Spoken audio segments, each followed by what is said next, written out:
100% እርግጠኛ ሆኜ የምነግራችሁ ነገር የአማራ ተወላጆች ባለፉት 5 ዓመታት አዲስ አበባ ላይ ያላቸውን ስልጣን ባለፉት 30 ዓመታት ኖሯቸው አያውቅም። የተፈረደበት ጥላሁን ያሚ በዝዋይ እስር ቤት ውስጥ በተደጋጋሚ ነው በጩቤ ተወጋው። በመታወቂያ ላይ ብሔር የለኝም ማለት መብት ነው ወይስ ባህልን መጣስ ነው? የወሎ ሰው አካባቢ ላይ የለም እንጂ ባገኝ ከፍታርዶ እንደሚበላው አረጂ ስጋውን በሚጣጥቅሽ ለምበላው ብሎ ቪዲዮ የሰራ ሰው ነው። አውሮፓውያን ለ300 ዓመታት ሙሉ ለኢትዮጵያ ይጸልዩ እንደነበር ታውቃላችሁ። ኢትዮጵያ ሆይ ድረሽልን። 100 ኪሎ ሜትር ከአዲስ አበባ ራቅ ካለ ራሱ ሰው ይፈራል። ስለዚህ ብዙ ወላጅ የቻለ አንድ ዲኒ ቆለጥ ፐርስፔክቲቭ የምትባል ሴትዮ አለችና የክልል ልዩ ኃይል መፍረሳቸው በገለልተኛ አካል እንዲፈተሽ ተጠየቀ። ሰላም ጤና ይስጥልኝ። እንዴት አደራችሁ? እንዴት ዋላችሁ? እንዴት አመሻችሁ? አምላክ ቅዱስ እግዚአብሔር ስሙ ዛሬም ዘወትም የተመሰገነና የተወደሰ ይሁን። እንግዲህ ቡሄ በዓል ለማክበር ከመሄድ በፊት ይህን መረጃ ላጋራችሁ ብዬ ነው። በጣም አዲስ መረጃዎች ቶሎ እየወጡ ስለሆነ ለዛ ቶሎ እየተመለስኩኝ ያለሁት እንግዲህ ለብዙዎች እንዲደርስ ያድርጉልኝ። ምክንያቱም ይህን ቪዲዮ በመለቅበት ሰዓት ላይ አብዛኞቹ የቡሄ በዓል አከባበር ላይ ስለሚሆኑ ላይታይ ይችላል። ተደራሽነቱን ግን ላይክ በማድረግ ማስፋት ትችላላችሁ። በውጭ ሀገር ያላችሁ ደግሞ ሜምበርሺፕ ጆይን ማድረግ ይህንን ቻናል እንዲያበረታው ያደርገዋል። እንጀምር። የምንጀምረው በጣም ስሁት ከሆነ ትርጉም ካላቸው ሰዎች ነው። ከዛ በኋላ ወደ አብይ ቀጥታ እንሄዳለን። አፋቸው ላይ ለማርያም እንደሚሰግዱ አለ። ለማርያም በተግባር ይሰግዳሉ። ከሱም አልፎ ደግሞ ሙስሊሞችን እንዲገላቸው ወደ ማርያም ይጸልያሉ። ማስረጃ አሳያችሁ። ተአምረ ማርያም ተመልከቱ። እንደዚህ ይላል። በደንብ ሰምታችሁታል። በኦርቶዶክስ ቤተክርስቲያን መጽሐፍት ላይ ለማርያም እንዲሰግዱ ያዛል። ከዛ ደግሞ ሙስሊሞች ደግሞ እንዲገሉ ያዛል ብሎ የተነሳው መድኃኒታቸው ናትና መኑባት ይላል። ቀጥሎስ በስዕሏ ፊት ስገዱ፣ ለስዕሉ ያልሰገደ ግን ካለ ከቆመበት ቦታ ይጥፋ፣ ስም አጠራሩም አይታወቅ። በሰማይ ያሉ መላእክትም ይሁን ይፈጸም ይበሉ አሜን ይላል። ስለዚህ ለማርያም ስዕል አልሰግድም ያለ ካለ ይገደላል። ይገደላል። ይሄ ሰውዬ ይዛ መጣፋ የቤት ሰራተኛ ያስፈልገናል። ወደ እየባሰበት ነው፣ ከቀን ወደ ቀን እየባሰበት ነው። ይሄ ሰውዬ እንዲህ እየተረጎሙ ነው ቤተክርስቲያንን እየሰደቡ ያሉት። ቤተክርስቲያን ላይ ሰውን ግደሉ የሚል መጽሐፍ ስላጡ የሚል ጽሁፍ ስላጡ የነሱን ትምህርት ሆን ብለው ለመጫን ይሄዳሉ። ለእመቤታችን ስዕል ያልሰገደ ስም አጠራሩ አይታወቅ የሚለው ምን ብሎ ተረጎሙ? ሙስሊሞችን ግደሉ ይላል ብሎ ተረጎሙ። ከእንዲህ አይነት ማህበረሰብ ጋር እየኖርን ያለ ነው። ለማንኛውም ወደ አዲስ አበባ ጉዳይ ልምጣ። 100% እርግጠኛ ሆኜ የምነግራችሁ ነገር የአማራ ተወላጆች ባለፉት 5 ዓመታት አዲስ አበባ ላይ ያላቸውን ስልጣን ባለፉት 30 ዓመታት ኖሯቸው አያውቅም። የፈለገ ሰው ተደራጅቶ ያጣራ። ድሮ የነበረው ስልጣን 25% ኦፒዲዮ፣ 25% ብአዴን፣ 25% ቲፒኤልኤፍ፣ 25% ደህዴን ነበረ። የፈለገ ቢያብጥ ስልጣኑ 25% ብቻ ነበር በአዲስ አበባ ላይ የአማራ ድርሻ። ዛሬ ግን ካላጋነንኩት 33 እስከ 35% ስልጣን አለው። ከምክትል ጠቅላይ ሚኒስትር ጀምሮ ደህንነት፣ መከላከያ፣ ውጭ ጉዳይ፣ አየር መንገድ፣ በቃ ተቋማት ቢባል በሙሉ ድሮ ለአማራ ብዙም ያልተፈቀዱ አካባቢዎች አሁን በሩ ክፍት ነው። እኛ የምንፈልገው አማራ ነኝ እያለ ኦሮሞ ነኝ እያለ የሚያጭበረብረውን ሳይሆን ከልቡ ኢትዮጵያዊ ሆኖ ለአማራውም ለኦሮሞም ለወላይታውም የሚሰራ ሰው ማየት ነው። እንደዛ እስከሆነ ድረስ ሁሉም ስልጣን ክፍት ነው። ይሄ ስልጣን ለግለሰቦች ተለይቶ የተሰጠ አይደለም። ምን ትላላችሁ? ምቹ ናት አዲስ አበባ ለአማራዎች? ምቹ ናት? ጥሩ ናት? በፊት ከነበሩ ባለስልጣናት የበለጠ ስልጣን አላቸው አሁን ላይ? ኮሜንት ላይ ጻፉልኝ። ወደ ምክክር ኮሚሽን ነው። በጣም ግራ አጋቢ የምክክር ኮሚሽን ሀሳቦች እየተነሱ ነው። መታወቂያ ላይ ብሔር የለኝም ማለት መብት ነው ወይስ ባህልን መጣስ ነው? እናንተ በዚህ ጉዳይ ላይ ሐሳባችሁን አጋሩኝ። እኔ መረጃውን ላጋራችሁ። በሀገራዊ ምክክር ላይ ትልቅ አነጋጋሪ አጀንዳ ተነስተዋል። በመታወቂያ ላይ ብሔር የለኝም ወይንም ውህር ነኝ ማለት መብት ይከበር የሚለው ሐሳብ የምክክሩን መድረክም አግሎታል። ሁለትና ከዚያ በላይ ብሔር ያላቸው ኢትዮጵያውያን በአንድ ብሔር ብቻ እንድንመዘገብ መገደዳችን ይቁም ሲሉ ጠይቀዋል። በሌላ በኩል ደግሞ ይህ የኢትዮጵያ ሴት አይደለም፣ ሰው በአባቱ ነው የሚጠራው የሚሉ ጠንካራ ተቃውሞችም ቀርበዋል። ጉዳዩ በድምፅ ብልጫ ከሰነዱ እንዲወጣ ተመክሮ የነበረ ቢሆንም አሁን ግን ስምምነት ያልተደረሰበት አጀንዳ ሆኖ እንዲያልፍም ተወስኗል። እናንተ ምን ትላላችሁ? ብሔርን በመታወቂያ ላይ መጥቀስ የግድ መሆን አለበት ወይንስ ደግሞ ኢትዮጵያዊ ወይንም ውህድ የሚለው መፈቀድ? በኮመንት ላይ የተወያዩበት። አዲስ ኳችሁ ደግሞ ፎሎ ማድረግ እንዳይዘነጋ። ሀሳብ ስጡበት እስቲ። እኔ በጣም ከሚጠሉ ሰዎች መካከል ላይ መናገር ከማልፈልጋቸው ጉዳዮች አንደኛው ይሄ ጉዳይ የብሔር ጉዳይ የማንነት ጉዳይ የሚባለው ነገር ነው። መተው ለራሱ ለሰውየው ለህሊናው መተው የሚባለው ነገር ላይ አምናለሁ። ብዙ ጊዜ ላይ ግዴታ ካልተጻፈ የሚል ነገሮች ግን እየመጡ ያሉት ይህን ምክክር ኮሚሽን እያስጨነቀ ነው። በሚገርም ሁኔታ በጣም አናሳ በሆነ ሀሳብ፣ በጣም ትንሽዬ በሆነ ሀሳብ በቃ እንደፈለገ ከፈለገ ይጻፍበት ከፈለገ አይጻፍበት የሚለው ነገር አለ። በዚህ በሩዋንዳ ጦርነት ላይ አንዱ ለሰዎችን ለግድያ ሲያመቻች የነበረው እንደዚህ አይነት ሌብሊንግ ነበር። በነገራችን ላይ ሁቱ ቱትሲ ተብሎ ነበር ተለይቶላቸው ለግድያ በደንብ አድርገው ያመቻቸዋቸው። አሁንም በመታወቂያችን ላይ በሚኖረው የዘር ክፍፍሎች ነው ነገ ለግድያ የምንመቻቸው ለሹመትም ጭምር የሚመጣው በዚሁ ሌቭሊንግ ላይ ነው በነገራችን ላይ። ስለዚህ ለመጠቀም የሚፈልግ ሰው ሊጠቀምበት ይችላል። ግን ሊገደልበት እንደሚችልም አንገቱ ሊሰላበት እንደሚችልም መጠርጠር ተገቢ ነው ብዬ አስባለሁኝ። ከሀጫሉ ጋር የተነሳ የምንሰማቸው ጉዳዮች በጣም ከባድ ናቸው። አዎ፣ ከእስር ቤት የተሰማው መረጃ እንግዲህ ድምፃዊ ሀጫሉ ሁንዴሳን እንገድልሃል ተብሎ የተፈረደበት ጥላሁን ያሚ በዝዋይ እስር ቤት ውስጥ በተደጋጋሚ ነው በጩቤ የተወጋው። ጠብ እየተነሳ ማለት ነው። እንደውም አንዳንዶች እስከ 9 ጊዜ ነው የሚሉት። ህይወቱን ለማሳለፍም እየተሞከረ ይመስላልና በትናንትናው ዕለት ግን በከፍተኛ ሁኔታ ላይ ነው የተወጋው። ተወግቶ ወደ ሆስፒታል ተወስዶ ነበረ። ከትናንት በስቲያ ይቅርታ፣ ከትናንት ተወስዶ ነበረ። አሁን ግን ሰዎች ሊጠይቁትም ይሆን ዘመድ ምንም ሊጠይቅ ሄዱም የት እንደገባ አልታወቀም፣ የት እንደተወሰደ አልታወቀም ተብሎ ተመልሰዋል። ሲያገኙት አይታወቅም። ምናልባት ህይወቱ አልፎ ይሁን አያውቅም፣ አይሁን አይታወቅም። ለማንኛውም ግን በሀጫሉ ሁንዴሳ በተለያዩ ወገኖች ላይ በስውር በሴራ በተገደሉ ወገኖች ላይ በነ ጀነራል ሰዓረ ላይ በበርካቶች በነ በቴ ኡርጌሳ ላይ ምናምን በነ ዶክተር አምባቸው ብዙ ምርመራ የሚያስፈልጋቸው ኢትዮጵያ ውስጥ ከነስመኛው ጀምሮ ብዙ ምርመራ የሚያስፈልጋቸው ፋይሎች አሉ። ህዝብ በግልጽ የፍትህ ጉዳይ እንዲወጣለት የነ ቀነኒ አዱኛ ብዙ ነገሮች አሉና እንዲህ አይነት ነገሮች በሚሆኑበት ጊዜ እንግዲህ የሀጫሉን ሁኔታ አስመልክቶ ወንድሙም ሲናገር ሰምተዋል። አላመኑበትም ቤተሰቦቻቸው። መንግስት በሰጠው መግለጫ አላመኑበትም። አዳነች አቤቤ ሁለት የተሳሳተ ስሙን እንኳን ጣርታ አልተናገረችም ገዳዩንና ይሄ በሆነበት ሁኔታ አንድን ተጠርጣሪ በግልጽ ችሎት ወይም ትክክለኛው ፍትህ ይውጣ እየተባለ በሚጠየቅበት ሁኔታ በተደጋጋሚ በጩቤ በመውጋት ህይወቱን ለማሳለፍ መሞከር ምን እንደሆነ ይገባሉ። ብዙ ጊዜ ዲክታተሮች ወይም በሴራ ንጹሃን የሚገድሉ ሰዎች ያልሆነን ሰው ይለጥፉበትና ወይም ሚስጥር እንዳያወጣ ብለው በዛው ነው የሚያሰናብቱት።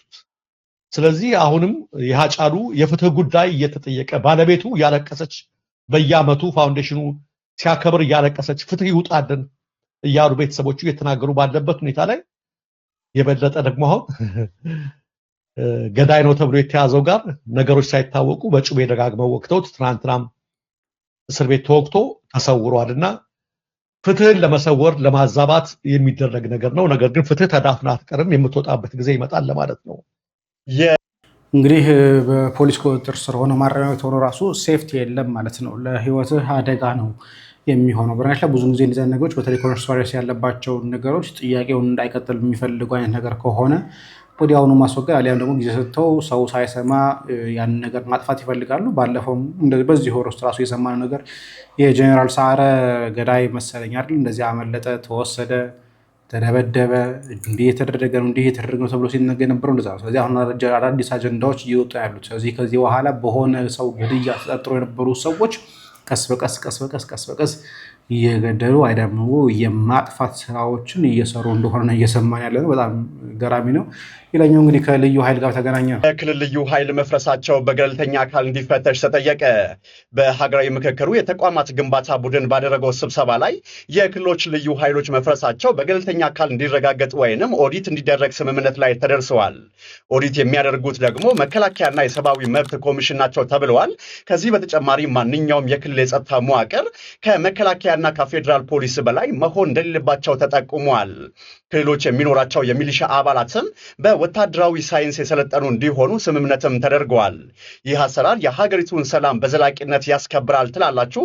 ሀሳባችሁን በኮመንት ላይ አስቀምጦልኝ። አዲስ ከሆናችሁ ደግሞ ፎሎ ቴሌኮም ህዝብን ማገልገል ትቶ ገንዘብ መሰብሰብ ላይ ብቻ ትኩረቱን በማድረጉ ቅሬታ መቀበልና ማስተካከልም አቁሟል። መፍትሄ ቢሰጠን ሲሉ ተገልጋዮች ቅሬታቸውን ገለጹ። ተገልጋዮች ካነሷቸው ቅሬታዎች ውስጥ አንደኛው የዋይፋይ ተጠቃሚዎች በተደጋጋሚ እየተበላሸ እየተቸገርን ነው፣ እንዲያስተካክሉልን ብናመለክትም እስከ 15 ቀን ድረስ ዝም ይሉናል፣ ይባስ ብሎ ደግሞ እንደተጠቀምን አድርገው ሙሉ ወርሃዊ ክፍያ ያስከፍሉናል ሲሉ ገልጸዋል። አንዳንዶችም ለድርጅቱ ሰራተኞች ሌላ ገንዘብ እየከፈሉ በግል እየጠሩ እንደሚያሰሩና ላላስፈላጊ ብዝበዛ እየተዳረጉ እንደሚገኙ ገልጸዋል። ሌላው ደግሞ ያልተገደበ ኢንተርኔት የሚጠቀሙ ሰዎች ላይ ሆነ ብሎ ድርጅቱ ፍጥነቱን መቀነስ፣ ማቆራረጥ፣ አንዳንዴም እንዳይሰራ እያደረገብን ነው፣ መጠቀም አልቻልንም ያሉ ሲሆን ካርድ ሞልተን ስንጠቀምና ያልተገደበ ብሎ የሚሸጥልን ጥቅል ፈጽሞ የተለያየ ነው፣ ይህም እኛም ማጭበርበር ነው ሲሉ ቅሬታቸውን ገልጸዋል። በመሆኑም ድርጅቱ ቅሬታዎችን ተቀብሎ በማስተካከል የህዝብ አገልጋይ ቢሆን ሲሉ ገልጸዋል። ሀሳብ አስተያየታችሁን በኮሜንት አጋሩም። ፎሎ በማድረግ ቤተሰብ ሆኖ እንደማይቆም እናቋን እኮ ይሄን የሚያክል ቢሊዮን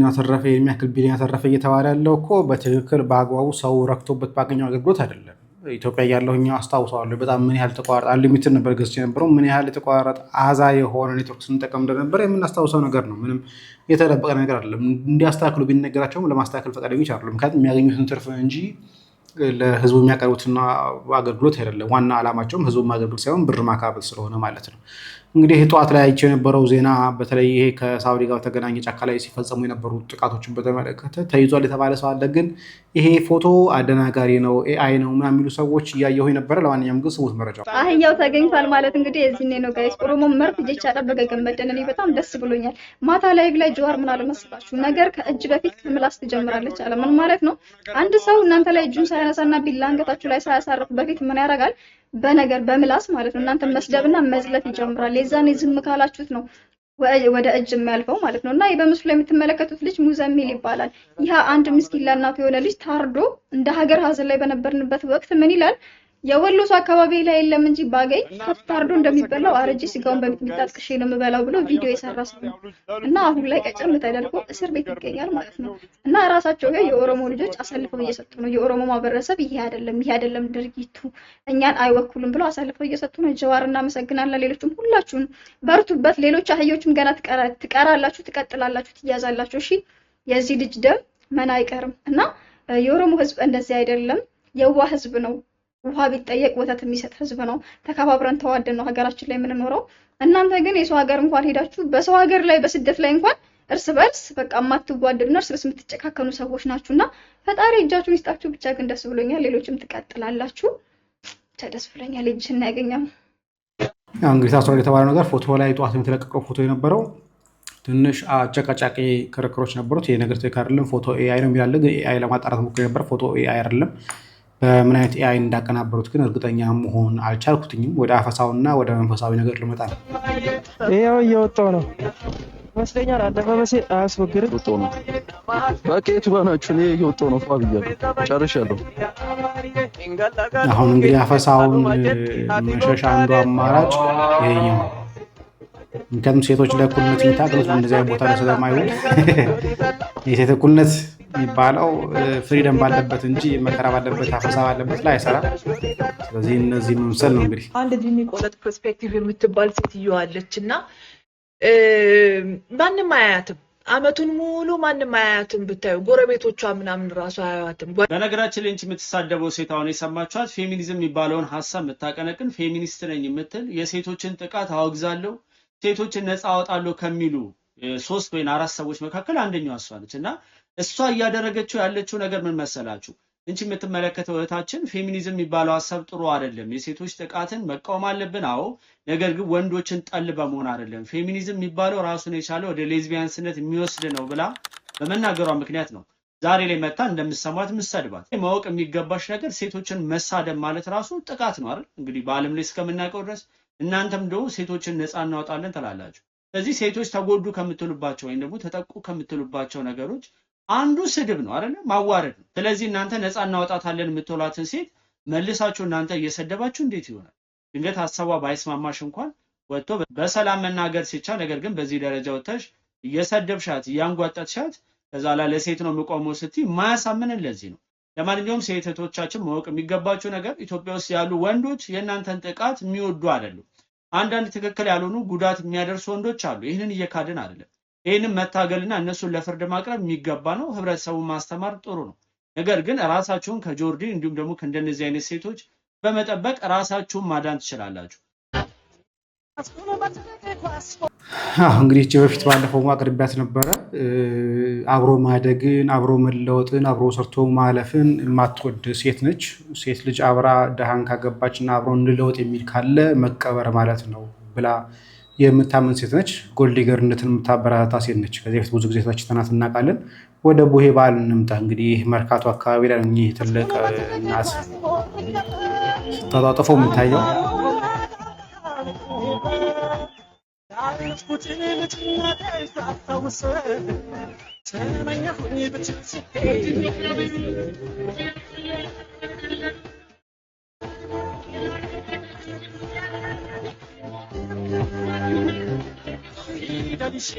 በታቦር ላይ በደብረ ታቦር የታየው ክብር በቀራንዮ ላይ የታየው መስቀል ተቃራኒ አይደለም። ልክ መገለጫው ከዛ የአንድ ምስጢር ሁለት ገጽታዎች ነው። በታቦር ክርስቶስ ክብሩን ገለጠ፣ በቀራንዮ ደግሞ ፍቅሩን ገለጠ። ያ ክብር በፍቅርና በመስዋዕትነት ተገለጠ። በያ በኩል ደብረ ታቦር የትንሣኤና የዳግም ምጽአት ቅድመ ማሳያ እግዚአብሔር ይስጥልኝ ነው ብለን መናገር እንችላለን። በጣም ትክክል ነው። እዚሁ ላይ እንደው ልንጠቅህና በማህሌት ጽጌ የሚባል ድርሰት እንዳለ ታውቃለህ። በጣም በምስጢር የታጨቀ በጣም በጣፋጭ ታሪክ የታጨቀ እውነቱን ለመናገር ደራሲው የመጠቀ የረቀቀ እንደው ቅድስና ያለው ብቻ ሳይሆን በንባብ በእውቀትም የበለጸገ ሰው እንደሆነ ድርሰቱ ያስታውቃል። እና እዛ ላይ ሊቁ እንደው የተናገራት አንዷ ምንድነች? በላይ ሌኪ ወበዮርዳኖስ ወበታቦር ስልሰ ጊዜያተ በታቦር በዮርዳኖስ በአንቺ እመቤታችን ነው የሚያመሰግነው። ድንግል ሆይ ያንቺ ማህፀን የሚነጻጸረው ይላል ከደብረ ታቦርና ከዮርዳኖስ ጋር ነው። በዮርዳኖስና በደብረ ታቦር የሥላሴ አንድነት ሶስትነት ተገለጠ። በዮርዳኖስ አብ የምወደው ልጅ ይሄ ነው ብሎ በደመና ተናገረ። ወልድ ተጠማቂ ሆኖ በወንዙ በባህሩ መካከል ቆሞ ተገኘ። መንፈስ ቅዱስ በአምሳለ ርግብ በርግብ አምሳል ወርዶ ራሱ ላይ ተቀመጠ። አንድነቱ ሶስትነቱ ተገለጠ ማለት ነው። አሁን በደብረ ታቦር ደግሞ ዛሬ በምንተርከው ደግሞ አብ አሁንም በደመና ዝንቱ ውእቱ ይህ የምወደው ልጅ ይህ ነው ብሎ ልጅ ነው ብሎ መጣ። ወልድ ደግሞ እዛ ላይ በአካል ተገለጠ። በድንግል ማርያም ማህፀንም እንደዚሁ ኢየሱስ ክርስቶስ ከስጋሽ ስጋ ከነፍስሽ ነፍስ ነስቶ ሲወልድ አብ ልጁን በመላክ ወልድ በተለየ አካሉ በመላክ መንፈስ ቅዱስ ደግሞ አንቺን በማክበር በማጽናት በመክፈል በማዋሃድ ሶስቱም አካላት አንድነታቸውን ሶስትነታቸውን ገልጧል። ድንግል ሆይ ያንቺ ማህፀን በደብረ ታቦር ብርሃነ መለኮቱን ከገለጠበት ከደብረ ታቦር አንድነቱን ሶስትነቱን ሲጠመቅ ከገለጠበት ከዮርዳኖስ ጋር ይነጻጸራል። በእነዛ አንድነቱን ሶስትነቱን እንደገለጠ አንቺም አንድነቱን ሶስትነቱን መገለጫ ሆነሻል ይልና ይህንን አባ ጽጌ ድንግል በማህሌተ ጽጌን ካለ በኋላ ደግሞ ቀደም ሲል አባ ቅዱስ ኤፍሬም ደግሞ ምን ብሏል? በዓርብ ዕለት ትጸር በሚለው ውዳሴ ማርያም ላይ ወተሜሮሙ ሰጊደ ለስሉስ ማህያዊ ለስላሴ ስግደትን የምታስተምርላቸው ይልና ምንድነው እሷ የምታስተምርላቸው ሲባል የስላሴ አንድነታቸው ሶስትነታቸው ጎልቶ ተረርቶ በመረጃ የተረጋገጠው ክርስቶስ ከሷ ከተወለደ በኋላ ነው። አብ ይሄ ልጅ ነው ብሎ መሰከረ። ወልድ አብ ልኮኛ ብሎ አባትነቱን መሰከረ። መንፈስ ቅዱስም ወርዶ የአብ የወልድ የባህሪ ህይወታቸው መሆኑን መሰከረ። እሱም ባለቤቱ ሲያስተምር ስታጠምቋቸው በአብ በወልድ በመንፈስ ቅዱስም አጥምቋቸው ብሎ በማያሻማ ሁኔታ በብሉይ ብቅ ጥልቅ ቦግ ጭልም ሲል አውሮፓውያን ለ300 ዓመታት እንግዲህ ነገር ደብረ ታቦር ይሄ ነው። በጣም ብዙ ምስጢር የተገለጠበት ነው። ስለዚህ ሁላችንም ቤተክርስቲያን ባይለበላ በስደት ቦታ ያለን ሰዎች ደግሞ በኦንላይንም ቢሆን መከታተል እንችላለን ብዬ አስባለሁ። ከበዓሉ በረከት ረድኤት ያካፍለን። አንድ ድንቅ ያለኝ ትናንትና ያቀረበው ታሪክ ነበረ ላቅርብላችሁ። አውሮፓውያን ለ300 ዓመታት ሙሉ ለኢትዮጵያ ይጸልዩ እንደነበር ታውቃላችሁ። ኢትዮጵያ ሆይ ድረሽልን፣ ከነዚህ ሙስሊም ወራሪዎች አድኝን እያሉ ሁሌ ይመኙ ይለምኑ እንደነበር ታውቃላችሁ። አታቁምን? ደርሼላችኋለሁ። ይቀልልኩ አይደለም። እሺ በ1145 ነው የዛሬ 850 ዓመት ገደማ የጀርመኑ ጳጳስ የሆነው ኦቶ የተባለው የጀርመኑ ጳጳስ ይሄ የምትመለከቱት ከሶሪያዊ ጳጳስ መልእክት ይነገረዋል። አንድ ታላቅ ንጉስ ወደ ምስራቅ እንዳለ ያ ንጉስ መሬቱ በጣም የአርኪቴክት የሀብት የሚሊተሪ ጂኒየስ እንደሆነና ሙስሊሞችን እየቀጠቀጠ ስርዓት አሲዞ ፈርተው ተከብሮ የሚኖር ኃይለኛ ንጉስ እንዳለ ወደ ምስራቅ ይነግረዋል። ታዲያ ኦቶ ይሄኛው ጳጳስ ይሄ ወደ ጽሁፍ እንዲሸጋገር ይሆናል ማለት ነው ይሄ ንግግር። ከዛም በኋላ ላይ ለ300 ዓመታት በኢሮፕ ውስጥ ፕሬስተር ጆን የተባለ ፕሪስት ቄስ የሆነ ታላቅ የክርስቲያን ንጉስ እንዳለ ይመኛሉ፣ ያወራሉ፣ ይጽፋሉ ማለት ነው። አንድ መጽሐፍ አይደለም እጅግ በጣም ብዙ መጽሐፎችና ትንግርቶች ነበሩ። ኢትዮጵያን ታዲያ ያገኛት የለ እንዴ? ለምን አያረጋግጥም? ሄዶ ካላችሁ መሄድ አይችልም። ለረጅም ዓመታት ድሮ ጥንታዊ ግንኙነት ቢኖርም በአውሮፓና በኢትዮጵያ መካከል በዚህ መሃል ግን የተለያዩ የአረብ ስልጣኔዎችና ወይም የእስልምና መስፋፋት ከመጣ በኋላ ኢትዮጵያ የምትባለው ምድር ከዓለም ወይም ደግሞ ከአውሮፓውያን ተበጥሳ ነበር። ለምን እንደዚህ አይነት እንትን ውስጥ ገቡ መሰላችሁ? የክሩሴድ ዋር የመስቀል ጦርነት ማለት ነው የነበረበት ጊዜ ነው የተፋፋመበት። ኢየሩሳሌምን ለመያዝ በተደረገ ውጊያ ከሙስሊሞች ጋር በተደረገ ውጊያ ማለት ነው የተሸነፉበት በየጊዜው የተቀጠቀጡ ያሉበት ሰዓት ነው። አውሮፓውያን በቃ ወርስት ታይማቸው ላይ ነው። ስለዚህ አንድ የክርስቲያን ንጉስ መጥቶ ያድነናል የሚል ኢማጂነሪ የሚሆን ምንም ይሆን በቃ እንትን ማለት ነበረባቸውና በቃ ቁጭ ብለው ይጠብቁ ነበረ። በኦርዲናሪ ፒፕል ደረጃ ይጸልዩ ነበረ። በቃ እንደ ትንቢት ተረት ማታ ልጆቻቸው ምናምን አውሮፓውያን ነው ማለት እንግሊዝ፣ ፈረንሳይ ምናምን ተኝተው ምናምን ፕሬስተር ጆን ያድነናል ምናምን እያሉ ይመኛሉ። መጀመሪያ አካባቢ ግማሹ ያሁኗ ኢትዮጵያ አካባቢ እንደሆነ ያስብ ነበር፣ ግማሹ ወደ ህንድ የሚመስለው ነበር። ከጊዜ ሂደት ይሄ ቦታ ኢትዮጵያ ያሁኗ ኢትዮጵያ ይሄ አፍሪካ ምናምን አይደለም፣ እሺ ኢትዮጵያ እቺ ቦታ እንደሆነ ተረዱ። ከዚህ በፊትም ክርስቲያን ኪንግደምስ ጥንታዊ ክርስቲያንስ ስለዚህ ኢትዮጵያንሽ ማለት ነው የሚለው ድምዳሜ ላይ ማርኮ ፖሎ በተለይ ዓለምን ከዳሰሰ በኋላ ህንድ እንዳልሆነ ተረጋገጠ ማለት ነው። ስለዚህ ሙሉ በሙሉ ኢትዮጵያ የፕሬስተር ጆን ሀገር፣ የቅዱሱ ንጉስ ሀገር፣ ሀብታሟ ኢቭን ለየት ያሉ እንስሳቶች ማለት ይሄ ለየት ያለ ተፈጥሮ ያላቸው እንስሳቶች የወርቅ ሀገር በብዙሆኖች ምናምን የተባለ ገነት የሚመስል ኃይለኛ የክርስቲያን ንጉስ ያለበት እንደውም ይላሉ አንዳንዴ ናይልን ወይም ደግሞ አባይን ማለት ነው ግብጾች ላይ ይቆልፉባቸዋል ወይም ይገድቡባቸዋል እና ያስርቧቸዋል ግብጻውያኖችን ጭምር ከፈለጉ ብለው ነው የሚያምኑት እንዳማታ አውሮፓውያን። ስለዚህ ፕሬስተር ጆን እያሉ 300 ዓመት በምኞት በህል ራሳቸውን ነፃ እንደማውጣት አንድ ይኑር አይኑር ያልታወቀን ኢትዮጵያዊ ንጉስ መጠባበቅ ጀመሩ። ከዛ በኋላ ግን በ14 ይሁና በቃ በ15ኛው ሴንቸሪ አካባቢ ፍሎረንስ ላይ ኢትዮጵያ መልእክተኞች ተገኙ። ከዛም በኋላ ላይ እኛ ፕሬስተር ጆን የሚባል ንጉስ አናቅም፣ ንጉስ ላሊበላ ነው ማለት ንጉስ ላሊበላ ነው በዛ ጊዜ ላይ የነገሰው። አሁን የዚህ ሰዓት ላይ 300 ዓመት ይውላችሁ በተረት ውስጥ ነው ያሉት። ይታያችሁ እንግዲህ ኢትዮጵያ ንጉስ ያድነናል ብለው ማለት ነው። ላሊበላ ነው ቄስ ንጉስ። እኔም እሱን ነው የምገምተው። እሱ ጋር ተምታቷል፣ ወሬው ነገር ተደበላልቋል። በዛ ላይ ደግሞ የሚገራርሙ ቤተክርስቲያኖች እየሰራ ስለነበረ ይሄ ወሬው ተጋኑ ወጥቶ ሊሆን ይችላል። በጣም ሀብታም ምናምን የሚለው ማለት ነው፣ በጣም ኃይለኛ በጦር ምናምን የሚለው ወሬ ብቻ እኛ አናቅም ብለው እርፍ አሉ። ፍሎረንስ ላይ ሄደው ማለት ነው፣ ጣሊያን ማለት ነው። ከዛ ነው እንግዲህ ፖርቹጋልም ሌሎችም ዓለምን እየዞሩ በመጡ ጊዜ ላይ ፖርቹጋል ጭራሽ እኛ የነሱን የፖርቹጋሎችን የሚሊተሪ እርዳታ መንፈልግበት ኦቶማኖች ኢብን አህመድ አልጋዚን እያገዙት አህመድ ግራኝን ማለት ነው።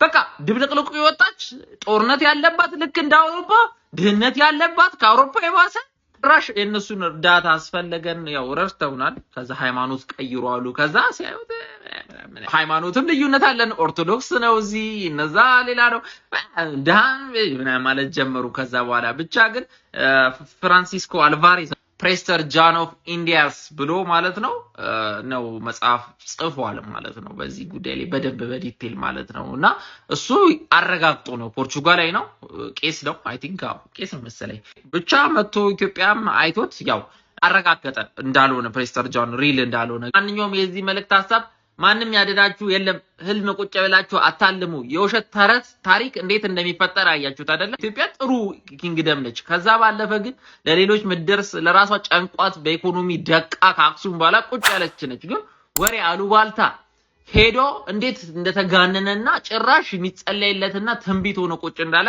አይታችኋል ትንሽ ወሬ ትልቅ ነገር ሆኖ ፈትሹ በዙሪያችሁ ያለው ነገር እውነት ነው ወይ እንዴት ነው ነገሩ ይሄ ነገር እንዴት ነው ሎጂክሊ ይሰራል እንዴት ነው ወርቅና ወተት የሚፈስበት ሀገር የሚኖረው ለምን አይመጣም ታዲያ 300 ዓመት ጠበቅ ነው ብሎ የሚጠየቅ ሰው ስለጠፋ ነው እንግዲህ ለዛ ሁሉ ዓመት በድንቁርና ሚድል ኢሮፕ በኢየሱስ ደንቆሮ የመጀመሪያ ዲግሪን ስማር ከአዲስ አበባ ወደ 5 በርግጥ ድንቁርና አይደለም ማርና ወተት ይፈስበታል ማለት በረከት አለበት ማለት ነው በአይሁዳውያንም ሙሴ ማርና ወተት ወደ መታፈልቀዋ እስራኤል እንዲሄድ ከግብጽ ወጥቶ ሲነገር የነበረው ማርና ወተት ይፈልቃል ከዛፍ ውስጥ ወይ ደግሞ ከመሬት ላይ ከእንጫ ላይ ማለት አይደለም የበረከት ምድር ነች ማለት ነው ስለዚህ ያን ያህል ባንከፋም ጥሩ ነው ብያስባለሁ ታሪክ እንደ ታሪክ መቀበል ነው ምኞት ከነበራቸው ወይ ደግሞ የሆነ ሐሳብ ከነበራቸው ከምን ተነስተው ይሄን ነገር ሲሉ የነበሩት የሚለው ነገር ማጥራትም ተገቢ ነው መልካም እይታ አለው መጥፎ እይታም ስላለው ማለት ነው የመጀመሪያ ዲግሪን ስማር ከአዲስ አበባ ወደ 500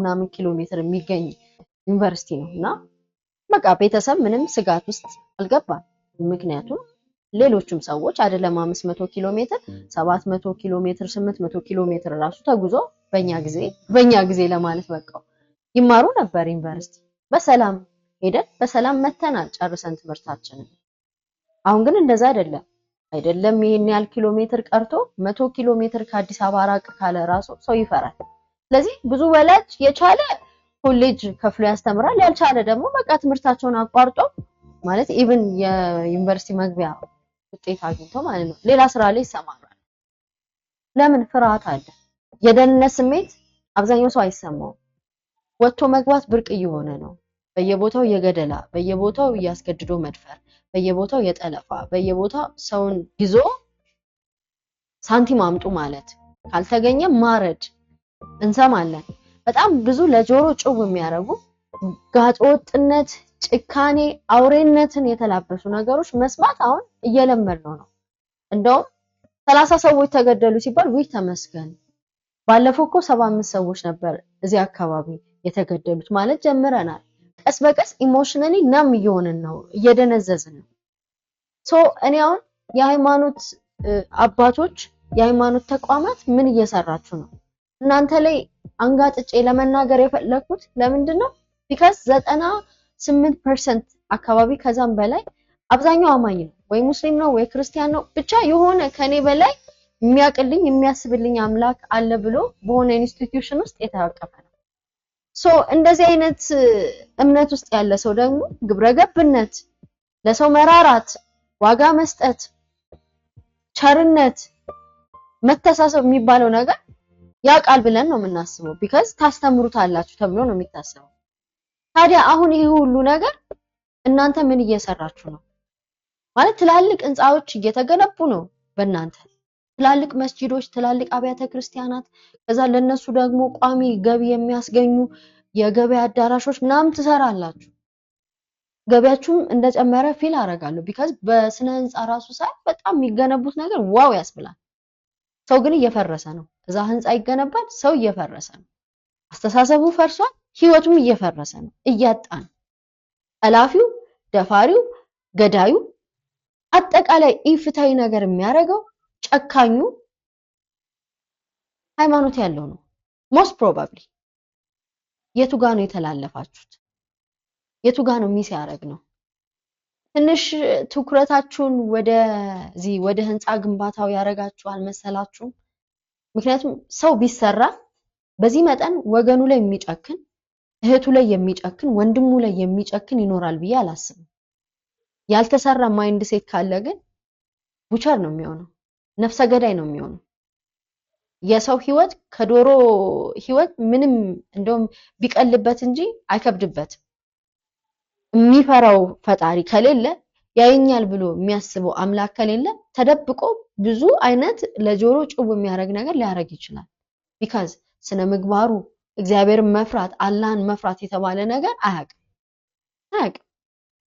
ስለዚህ እኔ ሳስበው ትንሽ ከህንፃው ምናምን ቆጠብ አድርጉና በጀት መበጀት ካለባችሁ ወጣቱ ላይ ትኩረት የሚያደርጉ ኢንቨስትመንቶችን ስሩ።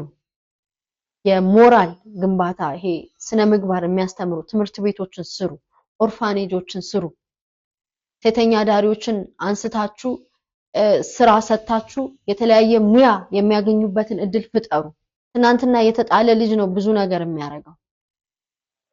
ህዝቡን ምከሩ፣ ሲስተም ቅረጹ። ካሪኩለሙ ላይ የሆነ ትምህርት ይምጣ፣ የስነ ምግባር ትምህርት በአግባቡ የሚማሩበት በየቲቪው በየሶሻል ሚዲያ እንደዚህ አይነት ነገሮችን አስገቡ። ያለበለዚያ ትረስት ሚ እያየናት ይቺ ሀገር የማይሆን ታሪክ ውስጥ ነው የምትገባው። የማይሆን እርስ በርስ መበላላት፣ እርስ በርስ መፈራራት እንጀምራለን። እናንተ ፌል ካራጋችሁ ማን ደርሶ ሪስኪው ያደርጋል? ስለዚህ ምን ልላችሁ ነው? እባካችሁ አስቡበት። ከህንፃው ግንባታው የበለጠ ሰው መስራት ላይ ሰው መገንባት ላይ ፎከስ አድርጉ። እንደ ታናሽ ወይም ደግሞ እናንተን አንጋጥጬ ነው ይሄንን የምናገረው። አይኖ ግን የሚሰማ ካለ ብዬ ነው። ምክንያቱም በየጊዜው የምንሰማው በጣም ነው የሚያሳዝነው። በቃ በጣም ይሄንን ሐሳብ የምትጋሩ ሼር በማድረግ እንግዲህ ለሚመለከታ አካል ይድረስ። አው የሃይማኖት ተቋማት ላይ ያሉት ባለድርሻ አካላት መወጣት ያለባቸውን ስራ ባለመስራታቸው ነው ይሄ ሁሉ መከራ ይሄ ሁሉ ዶፍ እየዘነበ ያለው።